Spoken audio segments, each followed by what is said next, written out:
Here's our host, Tian Wei. Hello and welcome to World Insight. I'm Tian Wei in Beijing. State Councilor and Foreign Minister from China, Wang is in Germany today, the fifth and final leg of his European tour. The pandemic and trade are expected to top the agenda with his German counterpart. Over the past week, Mr. Wang did the rounds in Italy, the Netherlands, Norway and France.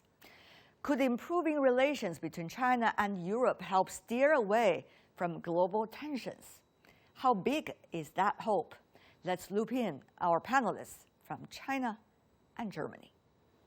For relations between China and some of the European countries, including some of the latest visited by Chinese Foreign Minister Wang Yi, let's join our panel. In Beijing, Liu Mingli, Deputy Director of the Institute of European Studies with China Institute of Contemporary International Relations. Also in Beijing, joining us, Jörg Wuttke, President of the European Union Chamber of Commerce in China. Gentlemen, welcome to our program. Start with you, Mr. Wuttke. The trip has been quite a shuttling diplomacy. How much do you think a better understanding, at least the face-to-face, has created between China and some of the European countries Chinese Foreign Minister Wang Yi visited?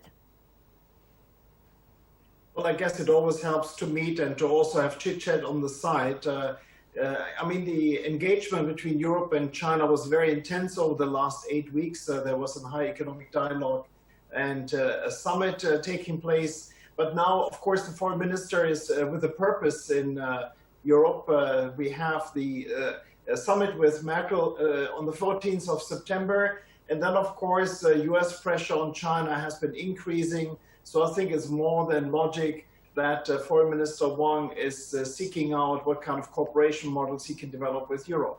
No secret, Mr. Liu, that Foreign Minister there is trying to work with the European countries, getting better understanding of the nature of the U.S. approach and try to seek a possible plan between China and some of the major European capitals. But how much is this more bilateral? How much is this more toward the third party, the United States? Many wonder.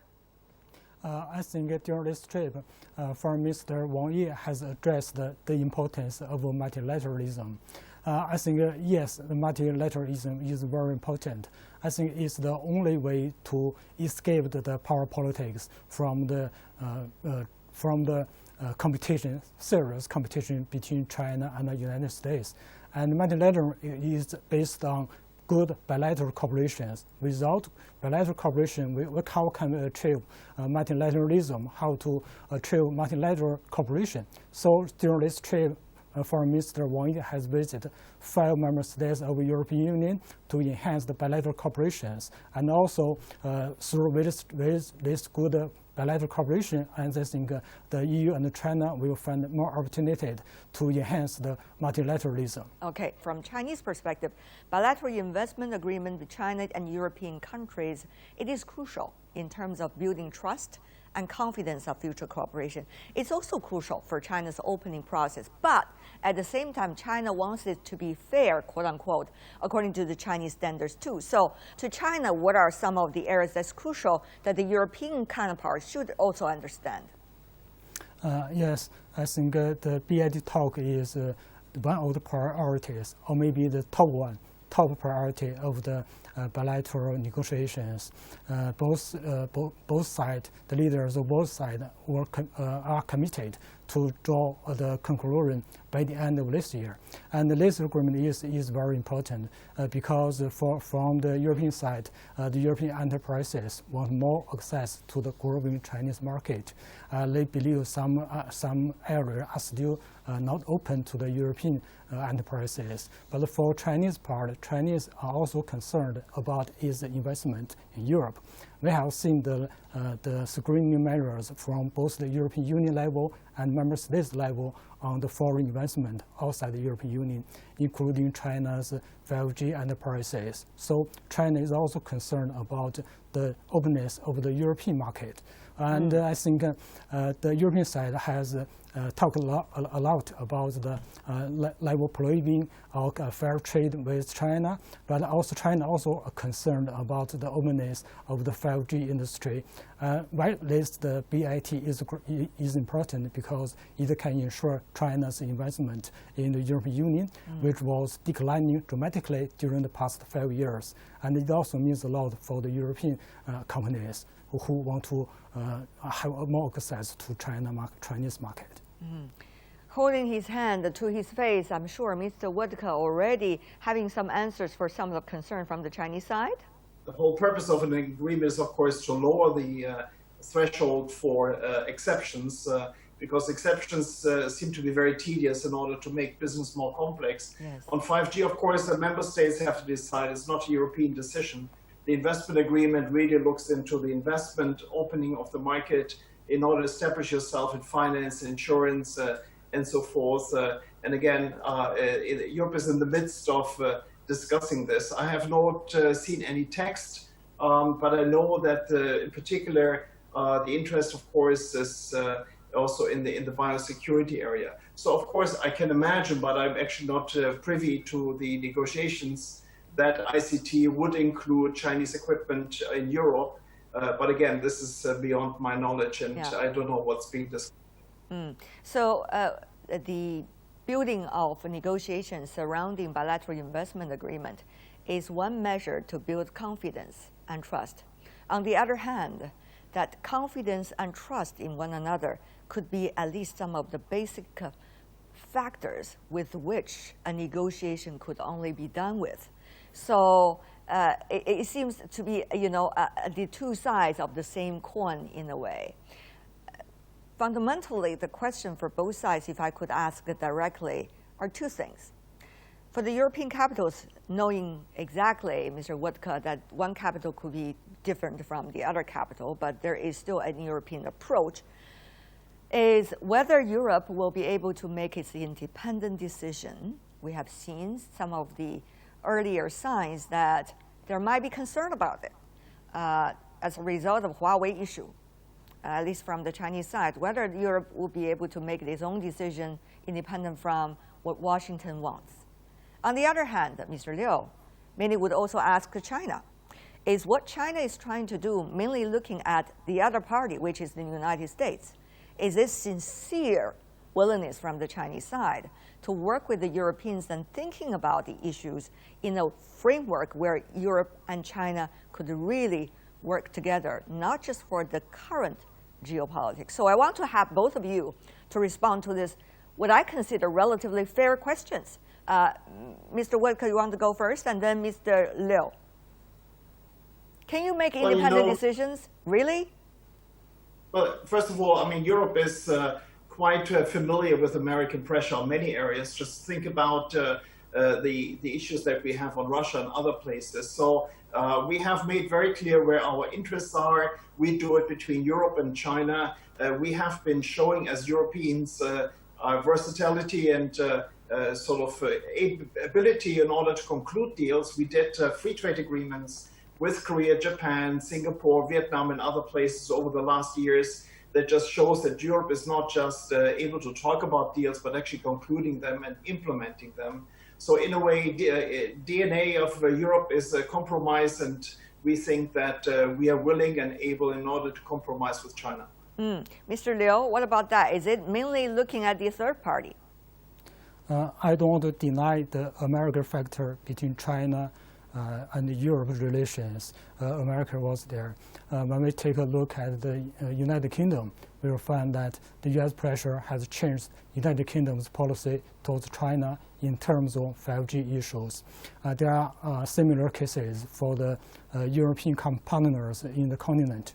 Why the U.S. is so involved in the bilateral relations between China and Europe? Because we cannot neglect American influence, even for Europe, because Europe and the United States are traditional allies.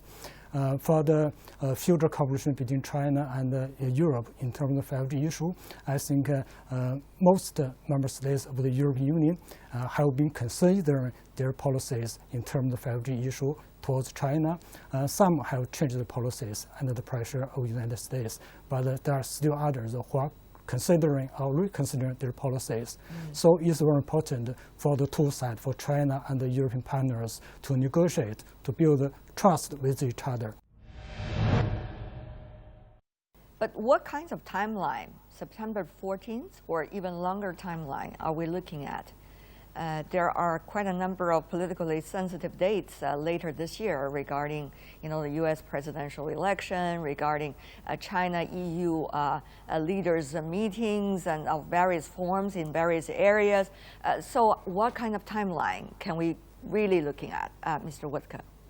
Let me first start to say, if you think that European decision-making is based on what the White House is amplifying, then I think this is a gross misjudgment, and I hope that Foreign Minister Wang actually heard this from the horse's mouth in the Elysee as well as today in Germany, that we are willing to do this and we don't have to look to the United States. And also, if you just look at all the trade conflicts that we have, the Nord Stream 2 pipeline as well as Airbus Boeing indicates that we are not just an annex to the United States. I think China really has to make a commitment and see that they see Europe as a whole, and that we're able to make a decision. It's very interesting that you mentioned the UK. The UK has left the European Union. Possibly that led to a closer alignment with the United States. We look at the 14th of September in order to come up with some better understanding, to give it a political push from Angela Merkel as President Xi. And then, of course, we have only a couple of weeks left. There's the party congress here, there is the big council meeting in Berlin at the end of September, and then this is D-Day, is the possible big meeting still happening in Leipzig in Germany in December, when, if COVID permits, President Xi will visit Europe and we can hopefully conclude this. This would lead to a political agreement, and then you leave it up to the lawyers for 1 year, and I hope that then the parliaments in Europe is all in agreement with this one. So this is really crunch time. We talk about months rather than years. Oh, Mr. Liu, urgent timetable, it seems that, at least from Mr. Woodke. What about from your side? I think from the perspective of the United States, I don't think we will wait for a timeline to promote the bilateral cooperation between China and Europe, because even for the presidential election in November, we don't know the result. We don't know whether the competition between China and the United States will be mitigated by a new U.S. administration. We don't know that. But the pragmatic cooperation between China and Europe will be beneficial for both sides and for even the whole world. For example, both sides of Europe and China are committed to climate change. Both sides are committed to further openness of their economy. Both sides are committed to the finalization of the BIT talks. So we don't have to wait for the result of a United States election. We just focus on what we need to do and produce concrete result, which serve both sides and the whole world. The United States is the biggest country in the world. It plays a crucial part, at least they used to, with credibility then, playing a crucial part in the international governance system. So now, can you really work anything out without the participation of the U.S.? Can China and European capitals really be able to do that? Or China and EU really be able to do that? Mr. Liu, and then Mr. Woodke. Yes, I think so. For example, European Union has just got the recovery fund, which is over 700 billion euros. And among them, about 30% will go to digital economy and green development. And the European Union, one of the priorities of the European Union is to mitigate climate change and develop green development. It's all the case for China. China also thinks green development. So I think there are a lot for the two sides can work with each other for detailed cooperations. And for the safety of the supply chain, it's all the case for China and Europe. Both are trading economies, and both China is the number 2 trading partner to Europe, and the European Union is also very important to China. Those sides can enhance the bilateral trade relations despite the United States policies, because it is necessary. We don't have a lot of time to waste. We don't have to wait for the result of the U.S. election. Well, I mean, it's a great tragedy that the former guardian of world trade, the United States, has gone off rail and has turned into a country that is instigating trade war and now in many ways is in the midst of a tech war. Certainly, we can, as Europeans and China, work together in order to maintain what is there. We should be wary about establishing new organizations, new establishments. We hope that at one stage we can all come back to a better understanding, multilateral. But you know, this doesn't mean that we have to waste time on climate change. We cannot waste time. And that's actually where it's very encouraging to see that China sticks to the Paris Agreement. China has to show in the 14th five-year plan that actually they mean it in order to reduce emissions. China is now the largest emitter, and we need China to succeed in that field, and Europe can help. So yes, there are overlapping, and we don't have to dismantle because possibly we can't come up with something better in the first place. Mr. Woedke, you are representing a German company, a huge German multinational company in China. You're also representing the European business members of the European Chamber of Commerce. Tell me, what's going to be the strategies for business executives like you or companies like that of yours who are operating in such an extensive way in China over the decades of reform and opening up of this country? How are you going to look at the current market and its relations with the rest of the global strategy your companies have?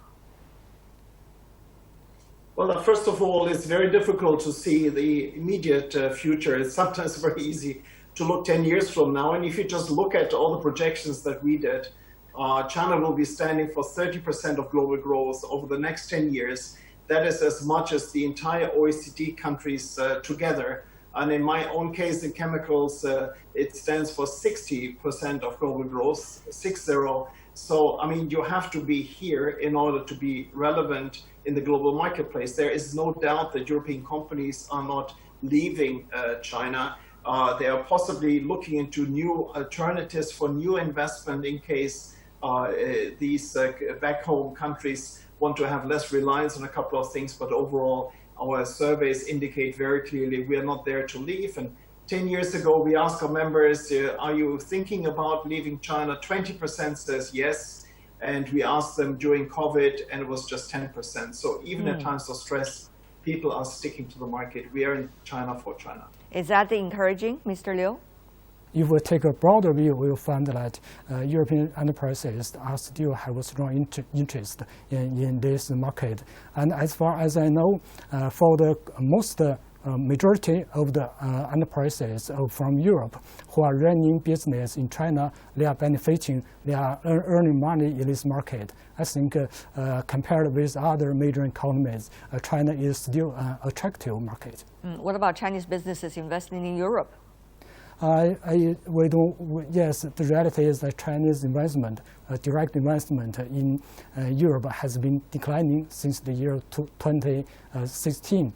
There are a lot of reasons to explain this kind of decline.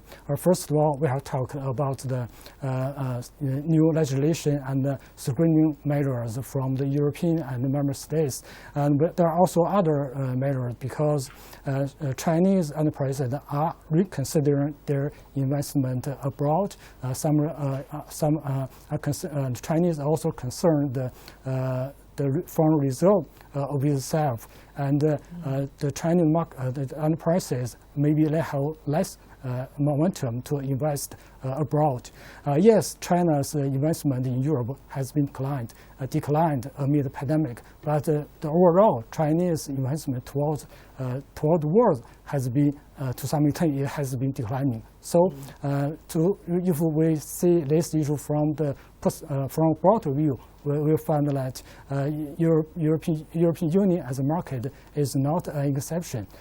So still, I think when the pandemic is gone, when Chinese enterprises are ready to go abroad again, I think European Union still will be a very attractive market for Chinese enterprises. If we get the BIT done by the end of this year, they will have a better future. We want to thank both of you helping us understand all the latest, and certainly keep our fingers crossed for some achievements of the bilateral investment agreement or treaty between China and European countries. Liu Mingli, York Woodke, thank you so much for joining us, and be well.